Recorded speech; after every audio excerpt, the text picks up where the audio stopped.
No mundo atual, a sustentabilidade não é apenas uma escolha. Ela já se tornou uma necessidade para garantir o nosso futuro.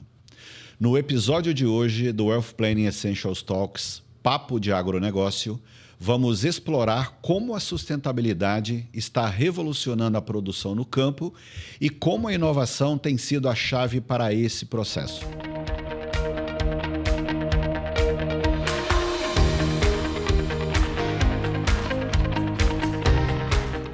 Sejam todos bem-vindos a mais um episódio do Wealth Planning Essentials Talks, Papo de Agronegócio. Ao meu lado, Marta Djanicki, diretora da MyCarbon, uma empresa da Minerva Foods, dedicada à originação e à comercialização de créditos de carbono. Obrigado por estar conosco, Marta. Muito obrigada pelo convite, é um prazer estar aqui com vocês. E mais uma vez conto com ela, Shirley Ambrosio, nossa especialista de Wealth Planning. Obrigada, Márcia. É sempre um prazer contribuir com esse tema. Marta, a sustentabilidade está se tornando uma exigência não apenas dos consumidores, mas também dos investidores e do mercado internacional. Como os produtores podem adaptar as suas operações para atender essas demandas e, ao mesmo tempo, aumentar a sua competitividade no mercado global? É excelente essa pergunta, né? Assim, quando a gente trata de agronegócio e sustentabilidade, os dois juntos, a gente sempre pensa que toda a parte verde que o produtor pode se adaptar e implementar, ela tem que ser casada com produtividade, senão ela não é longeva, né? Então, toda vez que a gente olha para o produtor rural, seja a área de grãos, seja a área de cana-de-açúcar, seja a área de pecuária, a gente sempre tenta implementar práticas que vão não só contribuir para um acúmulo de carbono no solo, mas também para um aumento dessa produtividade do produtor por hectare. Então, um exemplo disso, que a gente fala bastante na MyCarbon, né, quando a gente trata com o pecuarista, é a rotação de pastagem. Como que você consegue olhar para a sua pastagem de uma maneira onde você consiga implementar melhorias que são de acordo com aquele perfil de solo, de acordo com aquele perfil de declividade, e como que você pode trazer mais disponibilidade de alimento para o seu gado com a rotação de pasto, enquanto você vai agregar mais produtividade. Um exemplo disso é que quanto mais verde a sua graminha for, o seu capim for, e quanto mais abundante ele for, o seu gado vai comer mais. O seu gado comendo mais, ele vai engordar mais rápido. Ele engordando mais rápido, você vai conseguir vendê-lo mais rápido também. Isso vai significar fluxo de caixa para você, que ao invés de abater um gado com 36, 40 meses, vai conseguir abater com 30 meses. Então, você vai receber esse dinheiro ao invés de muito lá na frente antecipado. E você vai conseguir fazer com que este animal emita menos gases de efeito estufa, menos metano na atmosfera, porque a vida dele, você encurtou o ciclo de vida dele. Então, isso é um grande exemplo de como a rotação de pastagem, a recuperação dessa pastagem, ela pode contribuir tanto para a mitigação e adaptação de mudanças climáticas, quanto um ganho de fluxo de caixa aí para o pecuarista. Quando você olha para a parte de grãos, a gente faz muito a abordagem de como o plantio direto pode ser uma ferramenta aliada a trazer essa sustentabilidade para o produtor rural. E também você trocar o tipo de fertilizante que você utiliza na sua cultura, ao invés de utilizar um fertilizante nitrogenado, você usar um fertilizante biológico. Isso vai fazer com que você consiga agregar mais carbono no solo.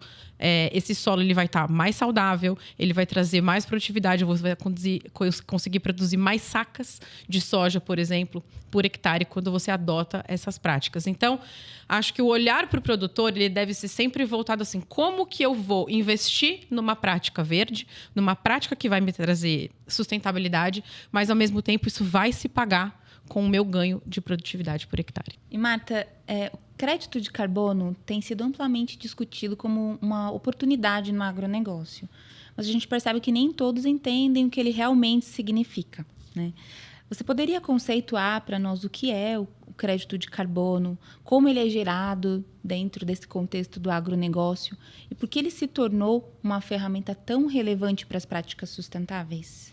Muito bom. Essa parte do education, né, do produtor rural, ela é essencial para que ele consiga sentar numa mesa onde se discute crédito de carbono e conseguir debater aí de igual para igual. A gente na MyCarbon, a gente tem esse papel aí de trazer essa parte mais educacional mesmo do crédito de carbono.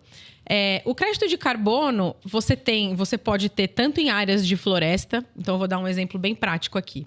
Quando você tem uma árvore, o carbono estocado nessa árvore, no tronco, na raiz e nas folhas, ele é a matéria orgânica, ele é o peso dessa árvore. Quando você corta essa árvore e queima, você vai emitir esse carbono na atmosfera. Então, ao invés de ele ficar estocado ali naquela árvore, ele vai ser emitido na atmosfera e isso vai contribuir para o aquecimento global, geração de gases de efeito estufa. Isso é um exemplo prático que a gente tem no carbono de floresta. E tem muito produtor rural, tem muita floresta aí também, né? Então, também esse é um grande exemplo para eles. No carbono, em áreas de culturas, seja em áreas de capim, de pasto, ou em áreas de grão, cana, cítricos, etc. Esse carbono que a gente fala que é o carbono do agro, ele é um carbono estocado no solo. Então, quando você vai plantar um capim, você tem a parte verde e você tem a raiz, que é para baixo do solo. Quando você incrementa esse capim com um fertilizante biológico, quando você traz mais abundância para essas plantas, para elas crescerem melhor naquele solo, você está contribuindo para que esse carbono ele fique preso embaixo do solo, na raiz. Se você retira esse carbono, se você retira essa plantação de soja, por exemplo, você retira tudo isso do solo, você passa aquela máquina de subsolagem, esse carbono que estava estocado no solo, você está emitindo na atmosfera. Do mesmo jeito que quando você corta uma árvore e queima, o carbono vai para a atmosfera. Então, a conservação do carbono no solo, no agro, ela está em você tratar esse solo, em tratar essas culturas de uma maneira onde você não revolva esse carbono e ele vai parar lá na atmosfera. Então, por isso que o plantio direto é super importante. Por isso que cultura de forrageira, onde você não corta você vai fazer uma safra e safrinha. Você não elimina toda aquela matéria orgânica que tem no solo. Você passa uma máquina onde você vai fazer a forrageira, essa planta vai ficar deitadinha ali no solo e você vai contribuir para que aquele carbono fique estocado ali.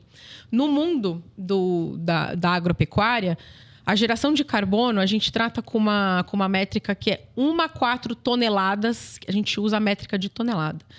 Você fazendo todas essas boas práticas, você consegue acumular de 1 a 4 toneladas de carbono por hectare.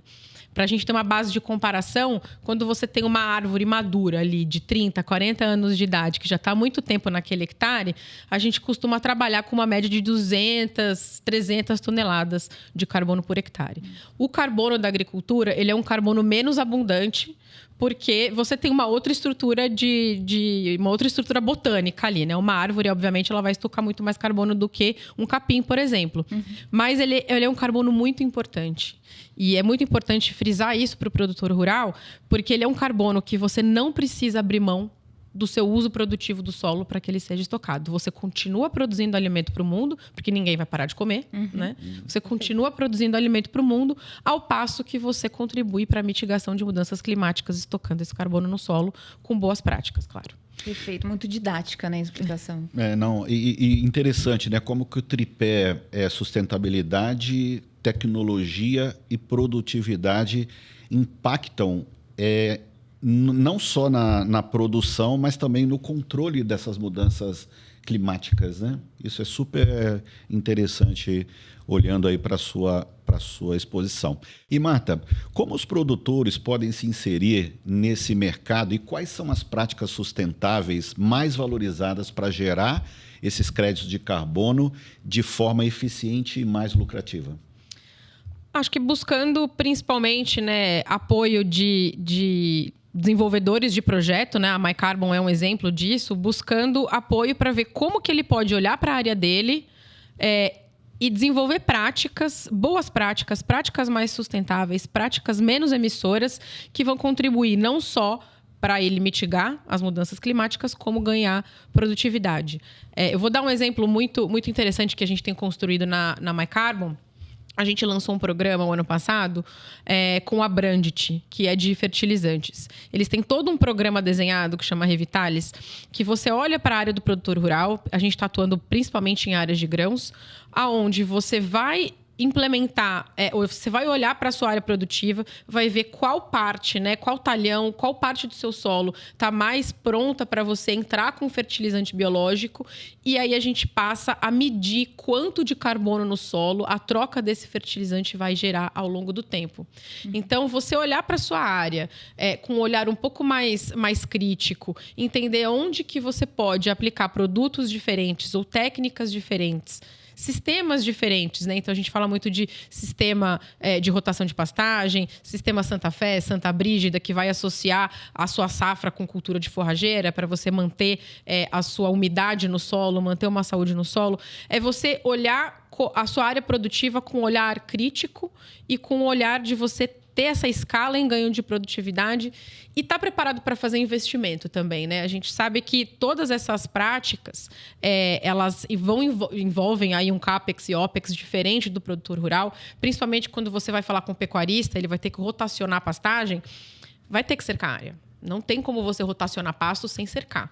Então, você vai ter um investimento ali de você cercar e deixar o seu gado mais limitado àqueles talhões onde você cercou, mas isso certamente vai se pagar em 3, 4 anos, todo esse investimento que você fez. Então, é você olhar para a sua área como uma área onde você, fazendo esse investimento, você vai melhorar a sua área. Então, se você quiser vender ela lá na frente um dia, você vai ter o retorno desse investimento, porque o seu solo vai estar melhor.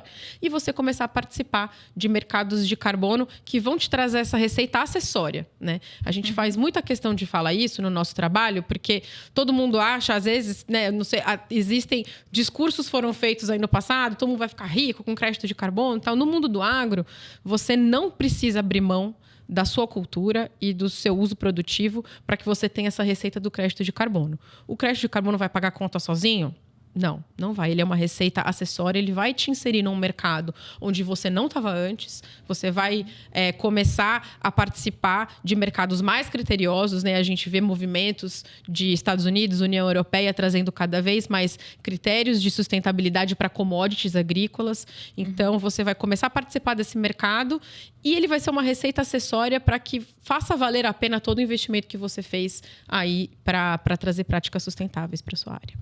E Marta, por fim, olhando para o futuro, como você vê a evolução das práticas sustentáveis nos próximos anos e quais são os maiores desafios e também as oportunidades que os produtores devem considerar para se manterem inovadores e sustentáveis?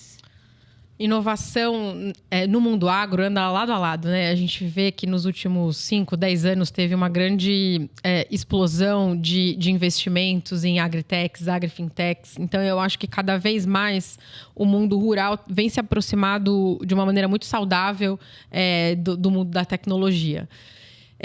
Inovação nem sempre tem a ver com trazer algo assim, vou fazer um monitoramento, satélite, tempo real e tal, não sei o que. Não é isso, né? Você olhar com inovação é você olhar para mercados, movimentos de mercados, como que você consegue colocar o seu produto como um player, né? Como um produto competitivo em mercados exigentes. Para mim, a inovação do agro tá esse pulo do gato. Como que você consegue fazer uma soja com pegada de carbono reduzida, por exemplo, né? Como que você é um produtor que consegue olhar para essa sua commodity e buscar técnicas, soluções e parceiros que vão te trazer medições, você vai começar a medir melhor como que você está reduzindo as suas emissões, você vai monitorar melhor a sua área. Então, para mim, um grande exemplo no mundo da pecuária é você trazer sistemas de rastreabilidade, brincagem de gado, por exemplo, né? Não só para que você atenda marcos regulatórios, que a gente vê que está tendo um movimento de você trazer rastreabilidade dentro da cadeia da pecuária.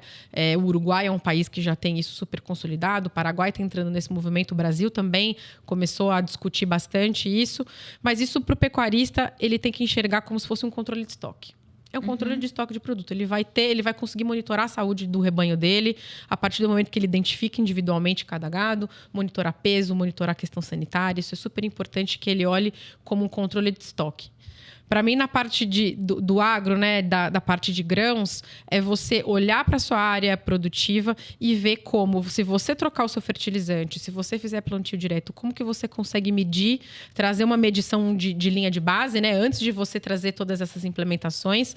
E depois que você fez todas as intervenções benéficas na sua área, como que você conseguiu reduzir a sua curva de emissão e você consegue dialogar aí com traders, né, e com o mercado no geral, e falar assim, olha, isso aqui eu tenho um produto diferenciado, eu tenho um algodão com uma pegada de carbono reduzida, eu tenho uma soja com pegada de carbono reduzida, e você trazer... Isso, para mim, é uma certa inovação no agro, né? O agro dominar mais essa agenda, ser o detentor, né, desses dados que eles são, e você sentar à mesa para participar desses grandes mercados, porque sustentabilidade e medição de pegada de carbono daqui a alguns anos, vai ser exigido.